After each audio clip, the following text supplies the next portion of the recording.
University select करनी चाहिए, कौन सी यूनिवर्सिटी आपके लिए बेस्ट रहे रखने की जरूरत है। अगर आपकी यूनिवर्सिटी सेकेंड पार्टी कॉन्ट्रैक्ट वाली यूनिवर्सिटी है तो उसमें हर साल 5% का अप टू 5% का इंक्रीमेंट आएगा। डॉक्यूमेंटेशन हर ईयर नहीं कराने होते, एक ही साल कराने होते हैं, तो which is totally false claim. आपको पता नहीं कितने लाख लेके आपसे मानेगी, और इस यूनिवर्सिटी का बजट लो है, तो उनमें डिफरेंस क्या है।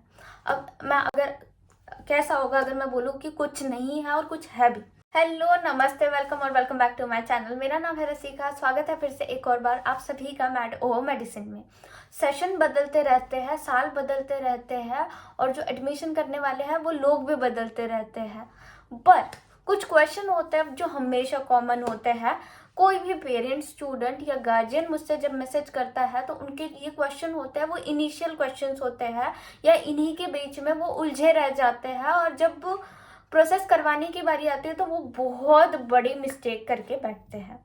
तो अब आज हमारा वीडियो अवेयरनेस पे होने वाला है और गाइडेंस पे होने वाला है थोड़ा बहुत, क्योंकि मुझे लगता है इस पॉइंट ऑफ टाइम पे आपको गाइडेंस की ज़रूरत है कि आपको कौन सी यूनिवर्सिटी सिलेक्ट करनी चाहिए, कौन सी यूनिवर्सिटी आपके लिए बेस्ट रहेगी, और कौन सी कंसल्टेंसी या एजेंसी आपके लिए बेस्ट रहेगी। सो इसके बारे में हम डिस्कस करने वाले हैं, बट वो कौन से क्वेश्चन है उनके बारे में भी डिस्कस करना ज़रूरी है। सो बहुत से पेरेंट्स मुझे बोलते हैं या स्टूडेंट बोलते हैं कि we are confuse between this X university and Y university. हमें समझ ही नहीं आ रहा कि हमें करना क्या चाहिए, चाहे वो इंटरनेट हो, चाहे कंसल्टेंसी हो, आप अगर ऑफलाइन विजिट कर रहे हो, हर किसी के हर यूनिवर्सिटी के बारे में अलग अलग ओपिनियन है। तो कौन सी यूनिवर्सिटी चूज करें, हम बहुत ज़्यादा कंफ्यूज हो चुके हैं, तो हमें समझ ही नहीं आ रहा। दूसरा क्वेश्चन ऐसा होता है कि हमारा बजट इतना है, इसमें हमें बेस्ट यूनिवर्सिटी बताओ रशिया की जिसकी रैंकिंग भी अच्छी हो, एफएमजी पासिंग परसेंटेज भी अच्छा हो, ऐसा क्वेश्चन होता है। और तीसरा क्वेश्चन होता है कि हमें कंसल्टेंसीज के बारे में समझ ही नहीं आ रहा, क्योंकि डिफरेंट ओपिनियन है हर जगह। तो कौन सी कंसल्टेंसी हमारे लिए बेस्ट रहेगी, कौन सी कंसल्टेंसी हमें बेस्ट पॉसिबल हेल्प करवा सकती है इन दिस प्रोसेस। सो इन सभी क्वेश्चन के बारे में हम डिस्कस करने वाले हैं। मेरा यहाँ पे बोलना यही रहेगा कि ये जो वीडियो है ये मेरे पर्सनल एक्सपीरियंस से, प्लस जो लोगों को मैंने यहाँ पे ओवर द ईयर्स देखा है उनके एक्सपीरियंस से, प्लस जो चीज़ें मैं देखते रहती हूँ, क्योंकि मेरी इतने सारे बच्चों से बात होती है, तो उनके एक्सपीरियंस से या उनके साथ जो चीज़ें हो रही है उससे गैदर करके ये वीडियो, उससे इंफॉर्मेशन गैदर करके ये वीडियो मैं आपको शेयर कर रही हूँ। वीडियो में आपके साथ नॉलेज शेयर कर रही हूँ, जितना भी नॉलेज मैं गैदर कर पाई अभी तक, सो दैट आप अवेयर हो जाओ, सो दैट आपके पैसे बच सके, सो दैट आप कुछ फ्रॉड से बच पाओ। So without further due let's get started. ये सभी क्वेश्चन अगर आपको परेशान कर रहे थे, आप इन सभी क्वेश्चन से थोड़ा ज़्यादा चिंतित थे, तो मैं आपको बता दूं कि आपकी चिंता दूर कर दूं, और एक अच्छी यूनिवर्सिटी कैसे सेलेक्ट करते हैं उसके कुछ क्राइटेरिया मैं आज आपको बताने जा रही हूँ। तो सबसे पहला, मैं हमेशा बोलती हूँ, सबसे पहला किसी भी पेरेंट्स या स्टूडेंट के लिए क्राइटेरिया उनका बजट ही होना चाहिए। अब बजट कैलकुलेट करने में भी कुछ 4 फैक्टर्स हैं जो मैं आपके साथ डिस्कस करना चाहूँगी।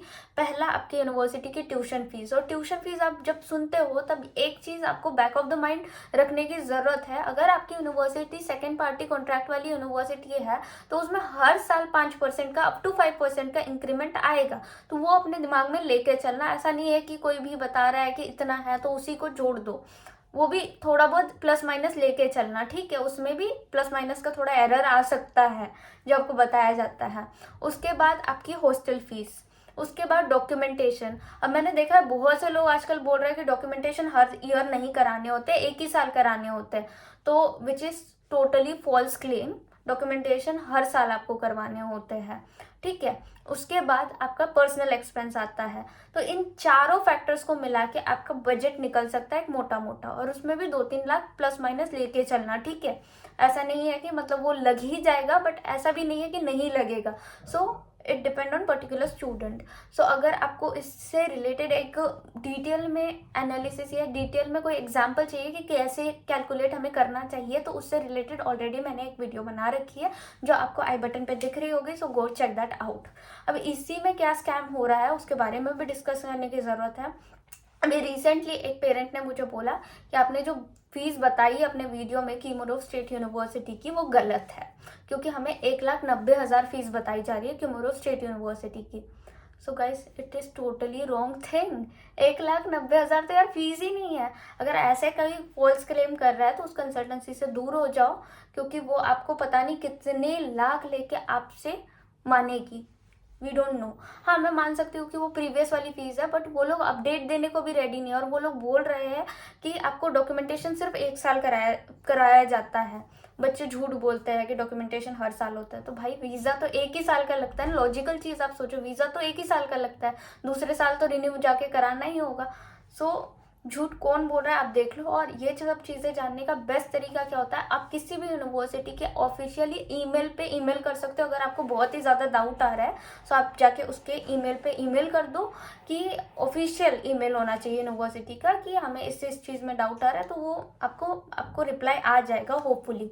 अब बजट के बारे में बात कर ही रहे थे तो एक चीज़ मैं क्लैरिफाई कर दूं। बहुत से पेरेंट्स मुझसे पूछते हैं कि इस यूनिवर्सिटी का बजट थोड़ा ज़्यादा है, मतलब प्रीमियम जिसे आपको बताया जाता है, इस यूनिवर्सिटी का बजट थोड़ा मिनिमम वाला है, मीडियम वाला है, और इस यूनिवर्सिटी का बजट लो है, तो उनमें डिफरेंस क्या है। अब मैं अगर कैसा होगा अगर मैं बोलूँ कि कुछ नहीं है और कुछ है भी, तो इसका आंसर दोनों ही है। एक्चुअली क्या है, जैसे मैंने आपको बताया 5% का इंक्रीमेंट आता है। तो कोई भी यूनिवर्सिटी न्यू होती है तो उसका फीस ऑफकोर्स कम होगा, और जैसे जैसे उसका एक्सपीरियंस बढ़ते जाएगा तो साल भी बढ़ते रहेंगे, और वो 5% का इंक्रीमेंट भी बढ़ते बढ़ते जाएगा, और उसका फीस थोड़ा इंक्रीज हो जाएगा। बट दैट डजेंट मीन कि वहाँ का एजुकेशन क्वालिटी बहुत ज़्यादा एवरेज है, और जहाँ का फीस एकदम मतलब हाई लेवल पे है तो वहाँ का बहुत ज़्यादा एडवांस में आपको कुछ पढ़ाया जा रहा है, ऐसा भी नहीं है। Not necessary. हाँ, एक जो मतलब यूनिवर्सिटी बहुत सालों से इस्टेब्लिश है, वहाँ की स्टडी अच्छी होंगी, बट जो नई है उसमें भी कोई कमी नहीं होती है। सो ये चीज़ जान लो। जो सेकेंड क्राइटेरिया आपके माइंड में होना चाहिए हमेशा बजट के बाद, वो होना चाहिए एजुकेशन क्वालिटी कैसी है किसी भी यूनिवर्सिटी की। तो उसमें आपको क्या क्या चीज़ें कंसिडर करनी चाहिए कि फैसिलिटीज़ जो यूनिवर्सिटी आपको प्रोवाइड करवाएगी, उसके बाद भी वो इंटरनेशनल स्टूडेंट्स को कितनी ज़्यादा अपॉर्चुनिटीज़ देती है, उसके बारे में आपको देखना चाहिए उनके ऑफिशियल वेबसाइट पे। ये सारी चीज़ें आपको ऑफिशियल वेबसाइट पे मेंशन दिखेगी। एक स्टूडेंट से आप पूछो या कंसल्टेंट से पूछो तो उनके मिक्स्ड ओपिनियंस होंगे about particular universities, of course, क्योंकि कुछ यूनिवर्सिटीज़ के बारे में उन्होंने, स्टूडेंट्स ने भी जो यहाँ पढ़ रहे हैं उन्होंने भी सुना है चीज़ें, और सुनी सुनाई यकीन कर रहे हैं, या कुछ पढ़ रहे हैं तो वो अपने पर्सनल बेनिफिट के लिए करेंगे, या कुछ कंसल्टेंट्स हैं वो वहाँ काम नहीं कर रहे, so that's why they will not gonna suggest you that university. So आपको क्या करना है, बेस्ट ऑप्शन आपके पास ये है, यूनिवर्सिटी के ऑफिशियल वेबसाइट पे जाओ, जो कि इंग्लिश में भी आप उस वेबसाइट को स्क्रॉल कर सकते हो। उसको स्क्रॉल करो कि इंटरनेशनल स्टूडेंट्स को कितनी अपॉर्चुनिटीज़ दी जाती है, क्या क्या फैसिलिटीज़ है, हॉस्टल कितने दूर है, हॉस्टल की फ़ीस क्या है, ट्यूशन फीस क्या है, वो भी आपको वहीं पे दिख जाएगा। और कई बार ऐसा होता है कि अपडेटेड फीस नहीं वहाँ पे मेंशन होती है। सो ऐसा नहीं है कि हमें फीस के मामले में 100% उस पर रिलाई करना है, क्योंकि नीचे लाइन लिखी होती है कि 5% इंक्रीमेंट होगा, और प्रीवियसली कब की है वो फीस वो भी चीज़ें मेंशन होती है। ठीक है। उसके बाद इंटरनेशनल स्टूडेंट्स के लिए कौन से उन लोगों ने प्रोग्राम ऑपरेट किए थे, सेमिनार्स, कॉन्फ्रेंस कितने अरेंज करवाते हैं, उनका टाई अप कितने यूनिवर्सिटी से है, अफिलिएशन कितने यूनिवर्सिटीज से है, हॉस्पिटल कितने हैं उस यूनिवर्सिटी में, और उस सिटी में जहाँ पे आप जा रहे हो वहाँ की पॉपुलेशन कितनी है, क्योंकि पॉपुलेशन से क्या चीज़ आप जज कर सकते हो, पेशेंट फ्लो, है ना। तो ये चीज़ें मैटर करती है जब आप एजुकेशन के बारे में सोचो, किसी भी सिटी या किसी भी यूनिवर्सिटी के बारे में। अब इसी में बहुत से लोगों को डाउट आता है कि दी क्या उस यूनिवर्सिटी में FMG coaching plus FMG passing percentage अच्छा होना चाहिए, लाइक ये हमें कंसिडर करना भी चाहिए या नहीं करना चाहिए। So about FMG passing percentage मैं एक ही चीज़ बताना चाहूँगी कि जो यूनिवर्सिटी नहीं होती है, ऐसा नहीं है कि वहाँ से कोई बच्चा पास आउट नहीं होगा पास आउट, और पास भी होंगे बहुत से बच्चे। सो एफएमजी का जो रिजल्ट होगा, एक इंडिविजुअल के बारे में बात करें तो वो उस इंडिविजुअल पे ही डिपेंड करता है। टीचर्स अपना बेस्ट देते हैं, तो उसमें क्या मतलब इम्पोर्टेंस रखता है, स्टूडेंट का क्या उसमें इन्वॉल्वमेंट होना चाहिए, वो मैं आपको बता दूं। फर्स्टली एक होती है यूनिवर्सिटी एग्जाम, जिसके लिए आपको अलग अलग सोर्स गैदर कर सकते हो आप। हो सकता है कि एक यूनिवर्सिटी में मैं पढ़ रही हूँ, वहाँ का सोर्स मुझे लग रहा है कि थोड़ा लिमिटेड है, तो मैं दूसरे यूनिवर्सिटी के वेबसाइट से देख सकती हूँ, क्योंकि मैंने प्रीवियसली आपको बताया था जब फैसिलिटीज़ में देख रहे हैं तो बहुत से सेमिनार्स, कॉन्फ्रेंसेस अरेंज होती है, जहाँ पे हमें पता चलता है कि कहाँ से सोर्स लेने चाहिए, कौन से सोर्स से हमें लाइक अच्छी इंफॉर्मेशन मिल सकती है, कौन से सोर्स से हमें एजुकेशनली हेल्प हो सकती है, तो उन सोर्स के वाया हम लोग स्टडी कर सकते हैं यूनिवर्सिटी की एग्ज़ाम्स के लिए। और रही बात एफएमजी के लिए, एफएमजी के लिए यहाँ पे टोटल 19 सब्जेक्ट टीचर्स के द्वारा पढ़ाए जाते हैं। इंडिया में भी उतने ही सब्जेक्ट पढ़ाए जाते हैं और उतने ही पीजी में आते हैं, but still there is need to take any online platforms. तो अब हम बात सीधा जंप करते हैं कि एफएमजी की कोचिंग एसेंशियल है या नहीं है। Answer is yes and no both. क्योंकि देखिए बहुत सी यूनिवर्सिटी में एफएमजी की कोचिंग डेली बेसिस पे हो रही है। बहुत सी यूनिवर्सिटी में क्या होता है वो प्रमोशनल होता है, बट उसमें बोल दिया जाता है कि हाँ आपको 365 डेज प्रोवाइड कर दी जाएगी, but it is not truth, है ना। बहुत सी बार ऐसा होता है कि लोग अपनी चीज़ें प्रमोट करने आते हैं, उसी के पिक्चर खींच के डलवा देते हैं। बट इसमें आपको क्या कंसिडर करना चाहिए, अगर कोई यूनिवर्सिटी दे रही है that is well and good, but ऐसा नहीं है कि कोई यूनिवर्सिटी नहीं दे रही है तो उसको एकदम ड्रॉप कर लो और अपना बजट बढ़ा दो, ऐसे कोई चीज़ नहीं है। क्योंकि जो ऑनलाइन प्लेटफॉर्म लोग प्रीवियसली यूज़ कर रहे थे, चाहे इंडिया में हो या अब्रॉड में हो, प्रीवियसली यूज़ कर रहे थे, उसकी ज़रूरत आपको क्यों पड़ेगी, क्योंकि वो बहुत ज़्यादा ओल्ड प्लेटफॉर्म्स है। उन्होंने उनका जो मटीरियल है वो बहुत ज़्यादा मैच्योर्ड एंड डेवलप्ड है अकॉर्डिंग टू आवर एग्ज़ाम। तो उन लोगों के उतनी रिसर्च कर रखी है इस एग्ज़ाम के बारे में, तो जो भी नया प्लेटफॉर्म आएगा उनको वो चीज़ अचीव करने में टाइम लग जाएगा। तो ये हमारे बैक ऑफ द माइंड में होना चाहिए।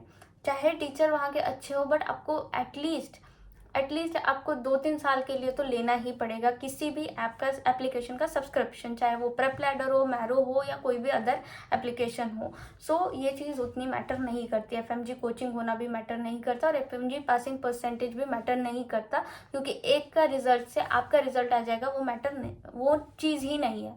वो भी उन्हीं टीचर से पढ़ा था, आप भी उन्हीं टीचर से पढ़े थे, आपके पास भी उसी चीज़ का एप्लीकेशन था, उसके पास भी था, उसने बेस्ट यूज़ किया, वो पास हो गया, आपने नहीं किया, आप नहीं हुए। कि कंसल्टेंसी का जो रोल होता है वो बहुत ज़्यादा इंपॉर्टेंट एंड क्रूशियल क्यों होता है। बहुत से बच्चे पूछते हैं कि हम डायरेक्ट एडमिशन ले सकते हैं क्या, या कोई भी चीज़ आपके लिए आउट ऑफ द सिलेबस नहीं होगी, आउट ऑफ द बॉक्स नहीं होगी। क्योंकि चार्ज क्या होते हैं, ओटीसी क्या होती है, OTC that is one time charge क्या होती है, रजिस्ट्रेशन चार्ज क्या होते हैं। वहाँ पे बोला गया है कि हम अपने कंसल्टेंसी चार्जेस जो है वो 80,000 ले रहे हैं, उसके अलावा